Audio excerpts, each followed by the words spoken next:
dive in here to the Q&A. And Cheryl, you joined EC2. Why did you join EC2, Cheryl? I joined EC2 to help me primarily with my home business that I'm trying to get off the ground and be able to set real goals. But also with Tanglewood, it's setting goals, and I haven't been doing well at setting goals in the past. And with joining EC2, you've complimented me, like after 2 days, that I've set the right goal, not the right goal, but had the format right. Cool. So it's about goal setting for me. Cool. All right. Questions or thoughts that you have on what we covered today, Cheryl?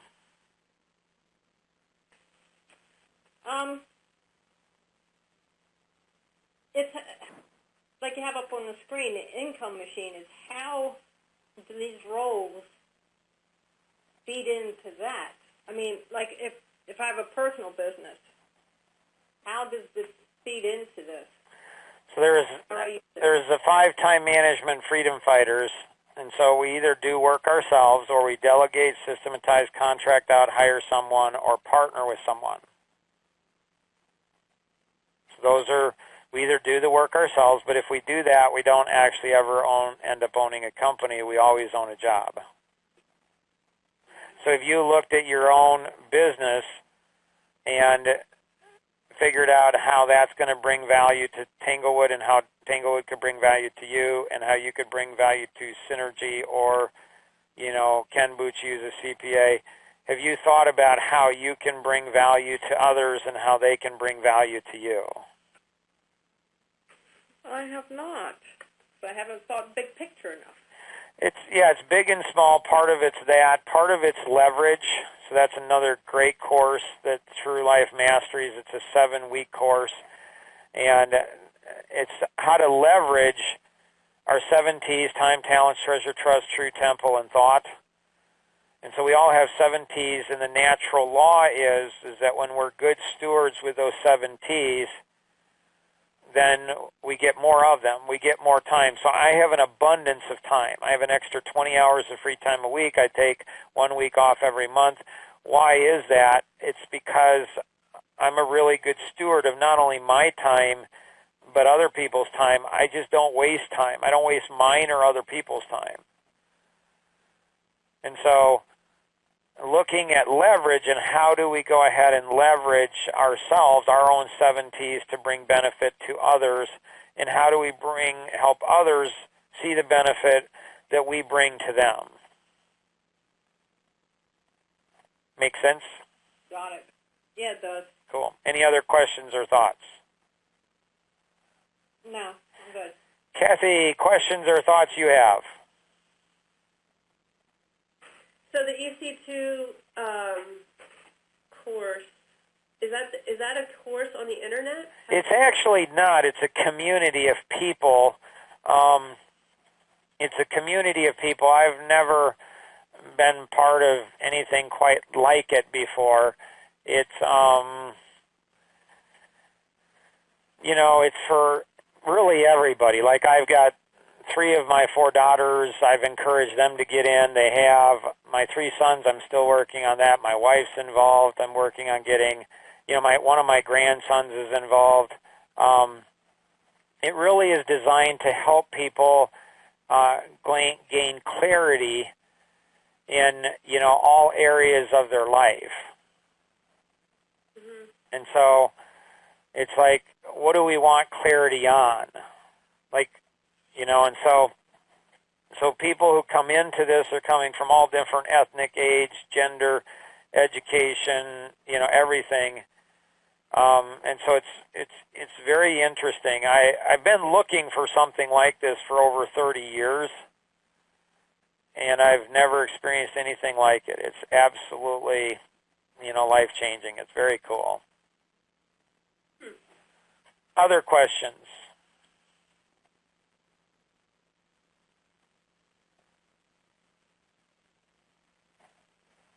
Beth, any questions? I'm sorry, go ahead.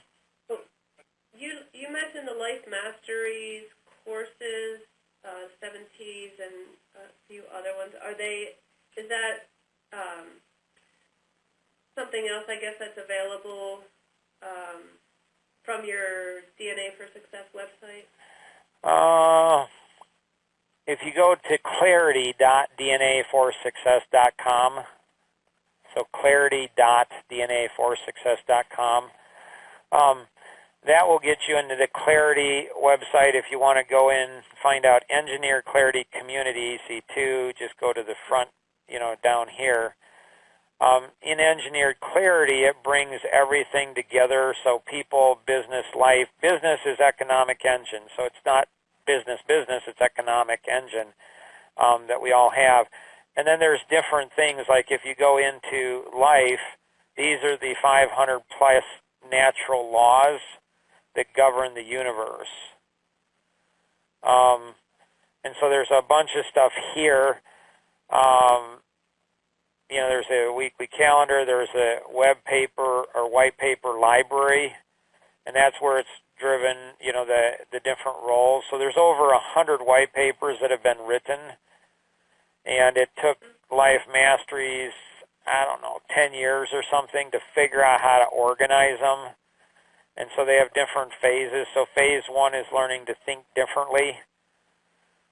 Phase 2 is the, income machine. Phase 3 is the life vision, passions, leverage, and a whole lot more. And so discovering one's life vision in 20 minutes, and then once we discover our life vision, then it connects everything into it. And so one of the things that Life Masteries is working on now is how do you connect your life vision in with Tanglewood's vision, with Cheryl's vision, Nicole's vision, Alan and Nancy's vision. Like, how do you connect all of those together in a way that everyone's helping everyone else in, accomplishing, what they were put on this planet to do? Mm-hmm. Yeah, that sounds good. Would you say that I should go through it by the phases, like start at phase 1, or is it? Yeah, good question. Like by the description. It is. Sometimes you do, like phase, 3 is life vision. Phase 4 is biggest challenge is me. It's self-awareness, like I'm the issue. Like, oh, I'm the issue. Like, okay. And then 5, they're going to be developing out family and relationships. 6 is help versus healing. 7 is multiplication, clone me. 8 is me and outliers. 9 is business, turn my passion into a profit. 10 is there's a whole lot more. So it's unbelievable. So I would go ahead and seriously consider getting an EC2. You can talk to Cheryl about that. That helps to make sure you're guided through. And then there's an entire online members only for EC2. So you can get into the white paper library and stuff, and there you can go through that, and you can do that.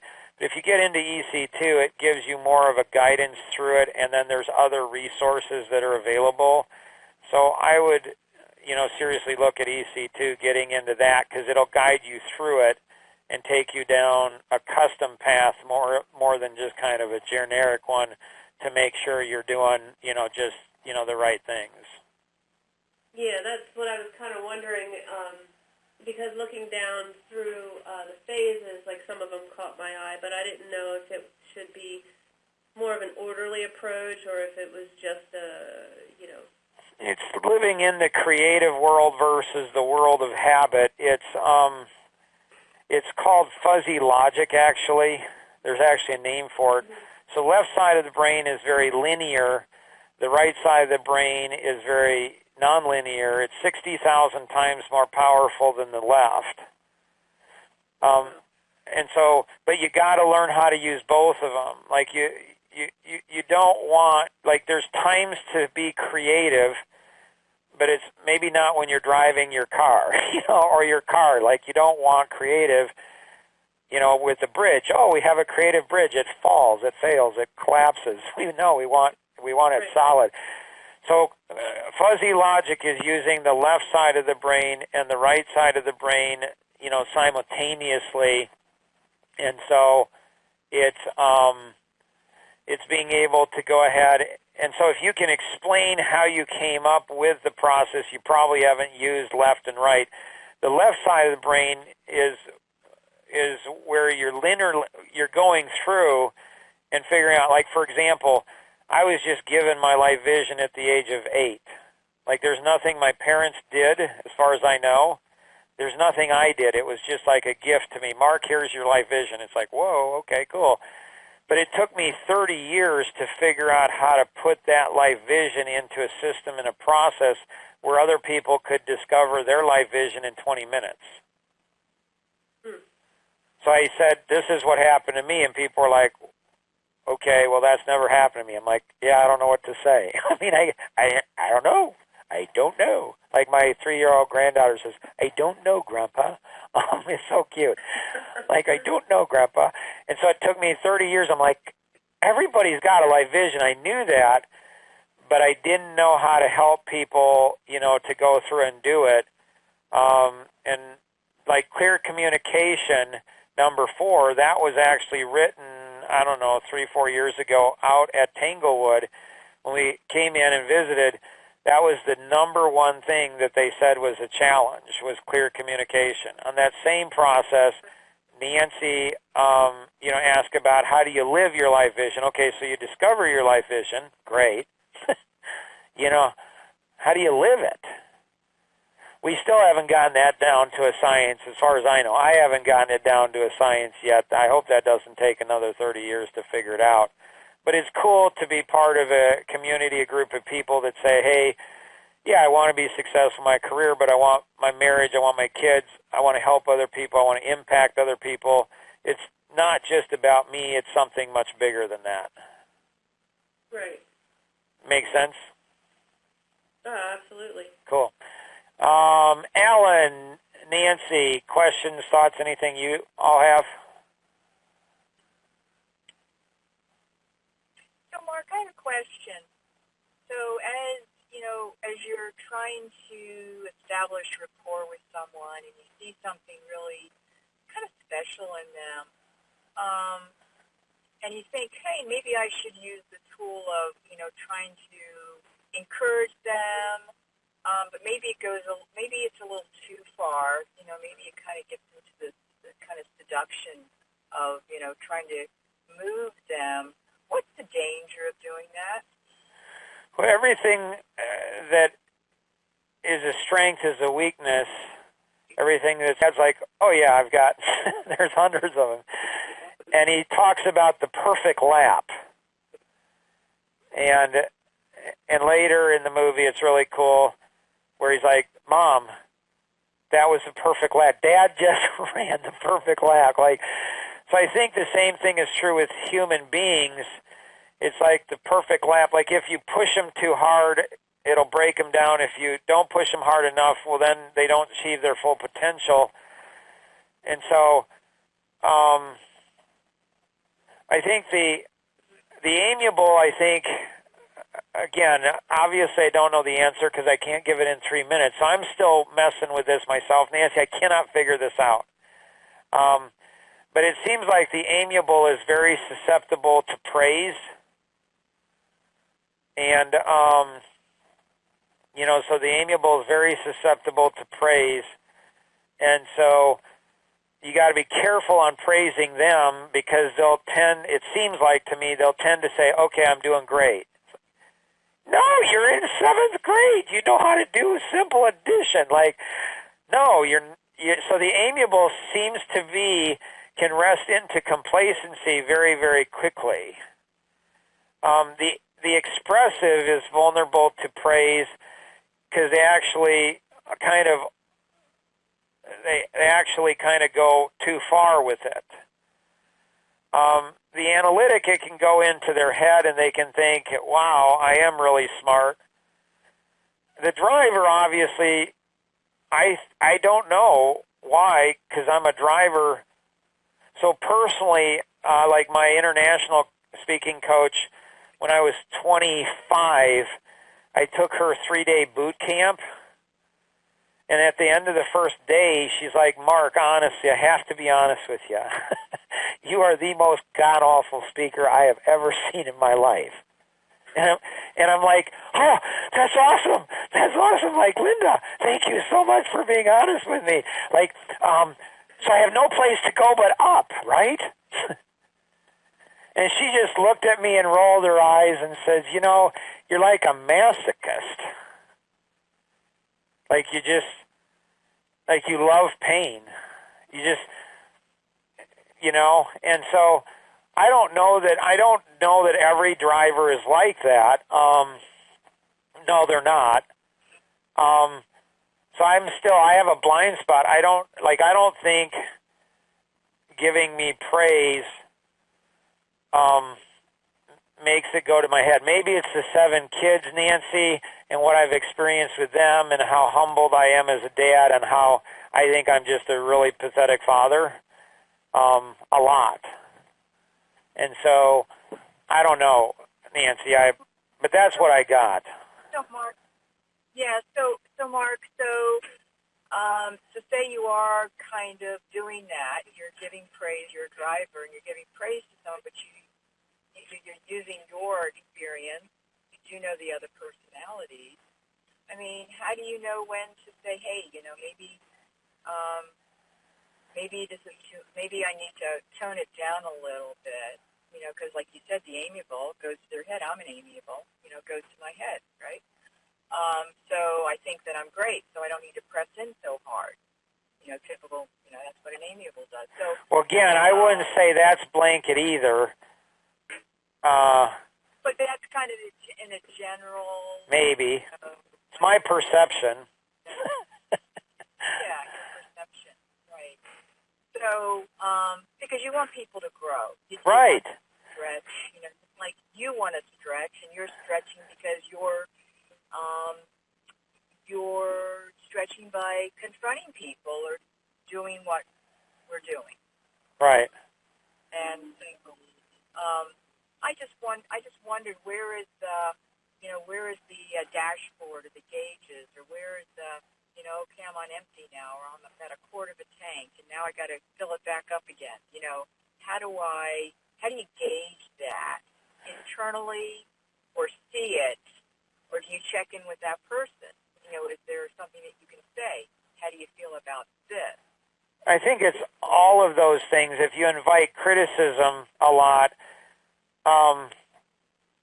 that will help. You know, like people will feel free to criticize you. The more criticism I think you can get,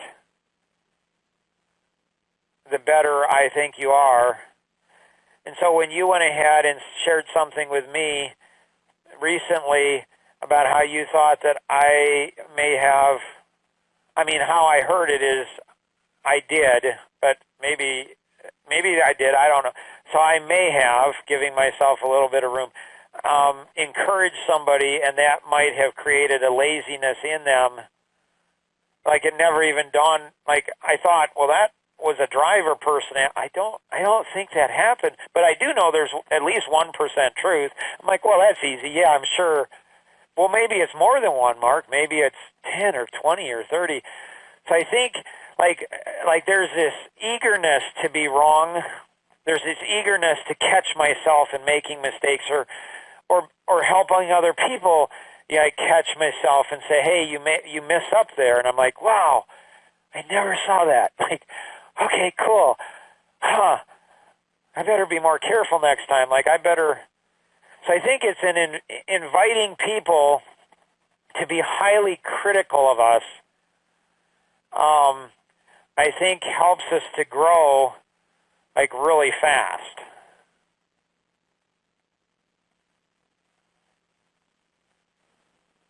So I can't wait till we're in San Antonio and we're down for coffee and we can, like, this would be one of those topics that I'd love to talk in person to get all of the, like, because you and I are pursuing something very similar, and so I'm excited about that. That's really cool. Okay, great, thank you. You were going to share something else?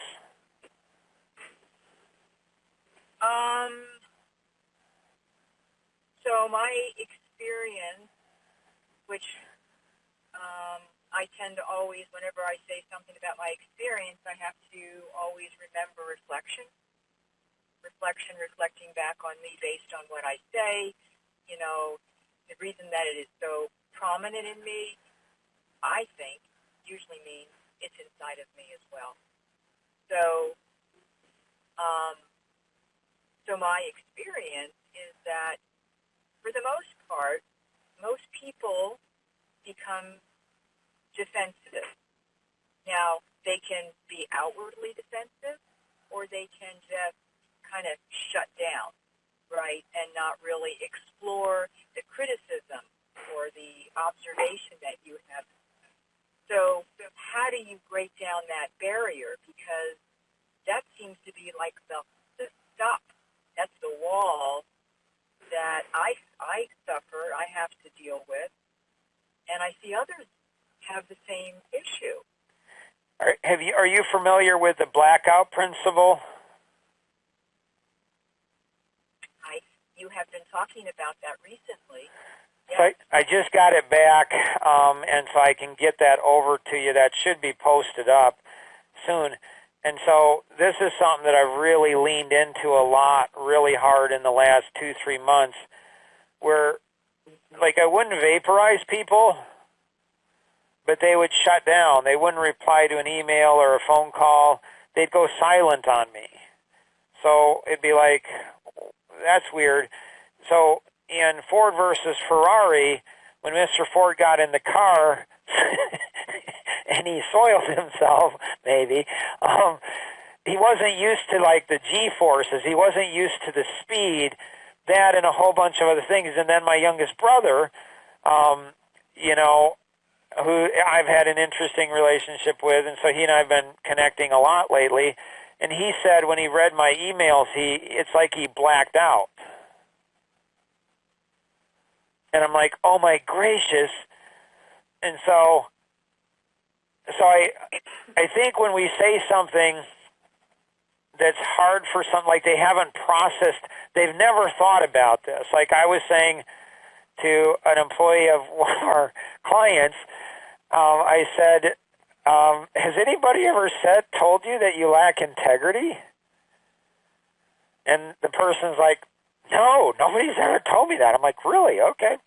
Well, I'm telling you that for the first time. Oh, I have integrity. He's like, she got all angry and upset and everything.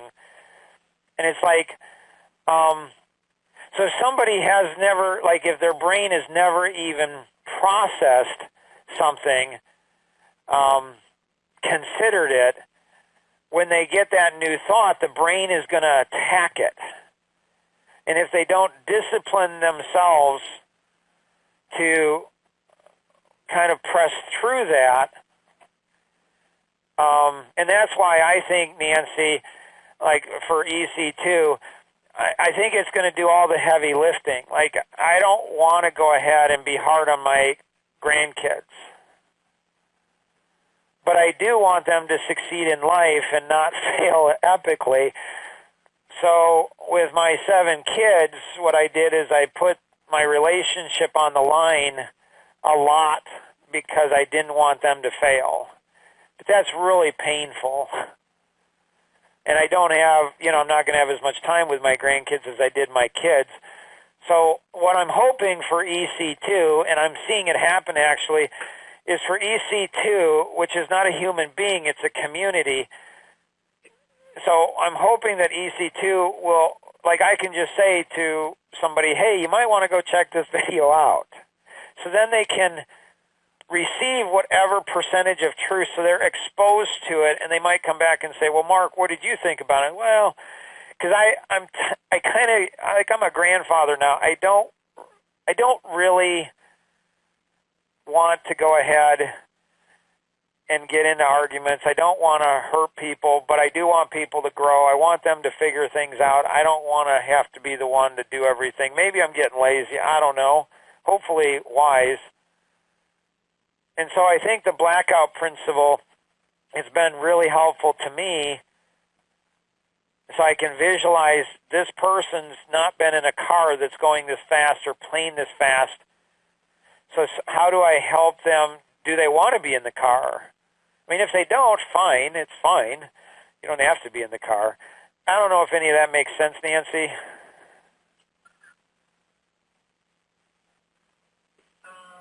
Any? I don't, there's, yeah, I mean, yes and no. It's like, I mean, how far do you have to go back in history to find out why we are the way that we are? Is it really important at all to know where our roots are and why we have developed into who we are, and why we respond in the way that we do? Does that help us in trying to get out of where we are, or is it just pushing through it? Oh my gracious. That's another. We're gonna have some fun conversations in San Antonio, because that one's even deeper, in my opinion. That one's a deeper, harder question. Like the first one, I thought was pretty hard. I'm like, yeah, I don't know, but this one here, I know we're a little bit over. For those that were able to stick around, before we go to the next segment, does anyone have any questions or thoughts on anything that's came up on today's lesson or on what Nancy and I were sharing back and forth before we wrap this one up? Mark, I just have one question about handling the criticism. Would you consider the source of it? Like, if it's a person that you look up to or admire or trust, my inclination would be to ask them for their comments or advice. But if it were from someone who, like, I don't admire or don't trust, I would just slough it off. So, right. Is that a good thing or a bad thing, or what do you say? I'll say what I think. I'm not saying what I think is good or bad or right or wrong for other. It seems to work for me, although some may say it doesn't. But for me, I mean, when I think about it, who's going to tell me the most truth about me? Somebody that cares. No. Somebody that doesn't care. Somebody who doesn't care. Somebody who wants to hurt you. Yeah. Oh, absolutely. Yeah, I see. They're the ones that'll tell them. Yeah, they don't care. Like, they don't care. So the one who doesn't care is the one who's going to tell you the most truth. Or the one who seems to even have ill motive to bring harm to you. They're the ones that'll tell you the most truth. So when I was 8 years old, remember when I told Tom Kuntz this thing and he just went berserk, like he thought this was the greatest thing. The Grandpa Chappelle principle, this is Grandpa Boersma. When I was 8 years old, my grandfather said, and I don't remember anything around it, I was playing checkers with him, he kicked my butt. I remember him saying, Mark, I could let you win, but that's not fair. Like, okay, Grandpa. Man, he destroyed me. But he said, he probably corrected me. I probably got defensive. And he said, Mark, buddy, it's something important you need to know. When somebody says something to you, there's some amount of truth to it. It could be 1% or 99%. It's not up to them to tell you what percentage it is. It's up to you to figure it out. As I went in later in life, as I grew older, I started to realize the more defensive that I became in something, the more truth there was. So maybe somebody's, maybe it's 50% true, and I think it's 10%. I'm probably going to have a lot of defensiveness. And so for me, Kathy, and again, I'm not saying this for other people, I'm just saying for me, it seems to work. I love when anybody criticizes me, especially the stupidest people or the people who dislike me. Because then I trust them. I'm like, wow, because they're really, I don't care what their motives are. One of my mentors, Rolf Miller, he said to me, he said, Mark, nobody can hurt you. You can only hurt yourself. And I'm still struggling with that. You know, he's in his 70s, you know, owned an aviation company, retired when he was in his early 50s, never had to work again in his life. The guy is one of the smartest guys I've ever met, just amazing. And so that was, I don't know, 5 years ago, 6, 7 years ago. And so for me, I love criticism because I realize I'm sloppy, lazy, undisciplined, and pathetic. I just don't know where. And if I can find out, then I can get better. So I'm not the sharpest tool in the tool shed. I'm not the smartest guy. I love to work in physical, emotional, mental, relational, spiritual, moral. I love to just do all of those things. So for me, criticism is such a great gift. It's like, yeah, anybody, anytime, anywhere saying anything to me, I think they're giving me a gift because I know how hard it is for me to give criticism to other people. And I have social autism, so it's not as hard for me as it is my wife. Like my wife, it's almost impossible for her to criticize somebody. With me, it's like, you know. So I don't know if that's helped, Kathy, or not so much. Yeah, it's something to. I looked at it totally different, so you know, I will. And again, I'm not saying it's the right way to think. I mean, I remember when my 20-year-old son was 5. I think he changes the story now, but when he was 5, and he's an amiable, expressive, super amiable. The kid's like the funniest kid in the world. Everybody loves him. He's just a great kid. But he came up to me. I was sitting at the table. He came up when he was 5. He's like, "Dad, I've been thinking." I'm like, "Okay, buddy." He's like, "I think you're arrogant." I said, "Wow, really? That's so awesome, buddy. Like, thanks for sharing that." Like, and we talked about it. I said, "What does that mean, and where is it coming from?" He now says that he just learned the word arrogant, and he was just practicing it. I don't know. Maybe that's true. I think all personalities are arrogant in their own way.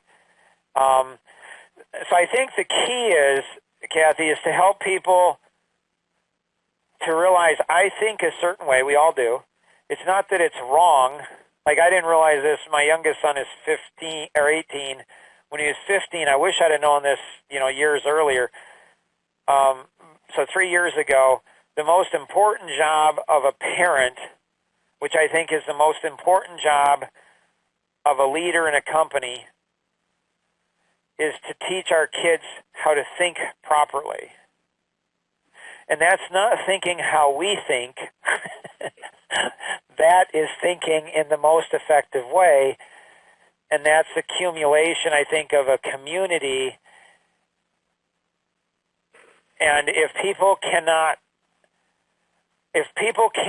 consider somebody else's thought process, which seems to be where the world's going these days, like, I am not going to even consider your thoughts, that's not a very good place to be. And so helping those around us to say, here's a thought, what do you do with that thought? I think that creates a tremendously strong culture, and a culture of openness and willingness to go ahead and share different thoughts. Jorge, any thoughts you had before we wrap this segment up that went way over? Apologize for that, everybody. No, there is always something to learn. There was one thing on every single meeting, and then this one, at the very end, I'm getting my job as a father is to help my children to think independently, of course, but to learn how to think. Right.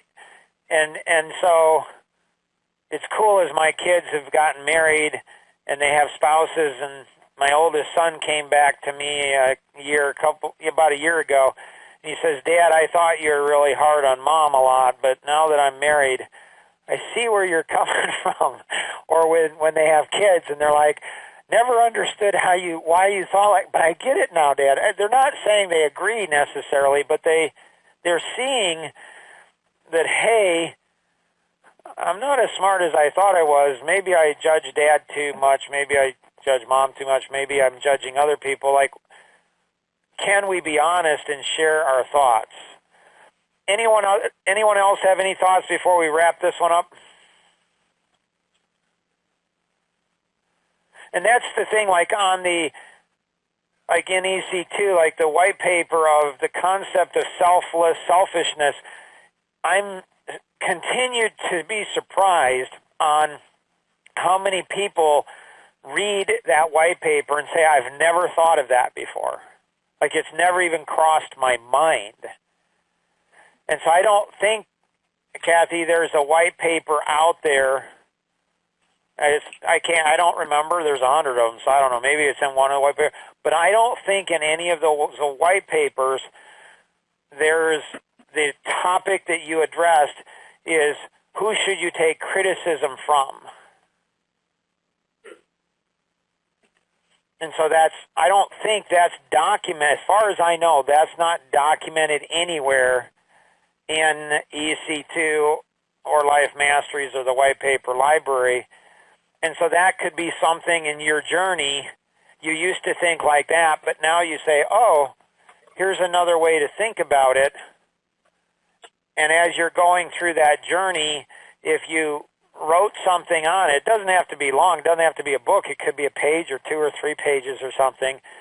And if you shared that thought process with people around you, family, friends, peers, and say, what do you think about this? I think other people would start to resonate and be drawn to and say, I used to think like Kathy thought too, and it's not that it's wrong, but there is a different way to think, and then let's try that hat on and see how it fits. Does it work? I mean, do I get a better, like I think my kids, for 18 years, 20 years, 22 years, I approached it wrong. Nobody corrected me. But I said, that's not a good way to think. And I don't say that anymore. I don't say that to my grandkids. I don't think I say it to anybody. I just say, is that gonna, like that way of thinking, is that gonna get you what you want in life? So with my grandkids, I'm like, my 7-year-old grandson, I'm like, Daniel, buddy, Grandpa could be wrong, but I think the way you're thinking, I don't think that's going to get you what you want in life. Could be wrong, but I think there's another way to think that will get you what you want. So it's not criticizing somebody and saying you're a bad thinker, just saying, hey, personally, I think there might be a different way that you can get what you want in life, and I think people are more receptive, and I wish somebody would have shared that with me, before, or I wish I'd have read it in a book. Maybe somebody did and I just wasn't listening, but I haven't seen it. So, all right, we're all wrapped up here. Thanks so much, everybody. Always remember, we can accomplish so much more together than we ever could on our own. Have an amazing day. Bye-bye.